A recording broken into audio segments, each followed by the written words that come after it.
नमस्कार दोस्तों, आज की कहानी है पिता, बेटा और वक्त। एक समय की बात है कि राजन अपनी पत्नी और बेटे के साथ रहता था। राजन का ज़्यादा समय काम करने में बीत जाता था। वह रात को देरी से आता था और सुबह जल्दी निकल जाता था। इसलिए उसकी और उसके बेटे की मुलाकात मुश्किल से ही हो पाती थी। देर से आने के कारण बेटा सो जाता था और सुबह भी सोया ही रहता था। एक दिन रविवार का दिन था।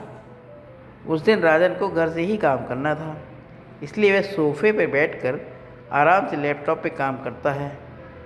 तभी उसका छोटा सा बेटा राजन के पास आकर बैठा। राजन उसकी तरफ नहीं देखता है। बेटा कहता है कि पापा, मैं आपसे एक बात पूछना चाहता था। राजन को लगता है कि उसे कुछ चाहिए होगा, इसलिए पूछ रहा है। राजन बिना बेटे की तरफ देखे कहता है, हाँ पूछो। बेटा कहता है कि पापा, आप 1 घंटे में कितना कमा लेते हो? राजन को गुस्सा आता है। वह कहता है कि तुम्हें क्या करना है इस बात से? ज़रूर तुम्हें कोई फालतू की चीज़ या खिलौना चाहिए, इसलिए पैसों के बारे में पूछ रहे हो। ये सब तुम्हारे काम की चीज़ नहीं है। जाओ, जाकर सो जाओ और मुझे मेरा काम करने दो। बेचारा बेटा चुपचाप जाकर अपने कमरे में सो जाता है। काफ़ी रात हो गई थी।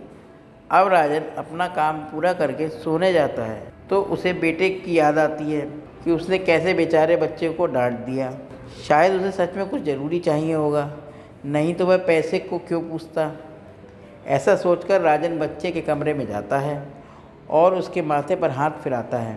मेरा बच्चा सो गया क्या?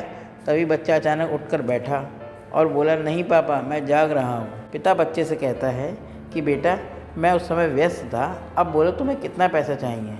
बेटा कहता है कि मुझे पैसे नहीं चाहिए, आप बस मुझे इतना बता दीजिए कि आप 1 घंटे का कितना कमा लेते हैं। पिता कहता है कि मैं 1 घंटे में 100 रुपये कमाता हूँ। बेटा झट से उठकर अपने गुल्लक को तोड़कर उसमें से 100 रुपये निकाल कर लाया और पिता को दिए और बोला, ये ले लो 100 रुपये। क्या आप अपना 1 घंटा मेरे साथ बिता सकते हैं? ये सुनकर पिता हैरान हो गया। उसे मन ही मन बहुत शर्मिंदगी महसूस हुई।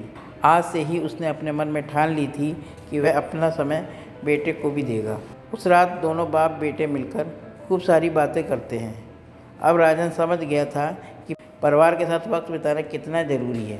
सीख: काम करना और पैसा कमाना ज़रूरी है, लेकिन अपनों का साथ समय बिताना भी ज़रूरी है। दोस्तों, ये कहानी कैसी लगी कमेंट करिएगा। मिलते हैं फिर एक नई कहानी में।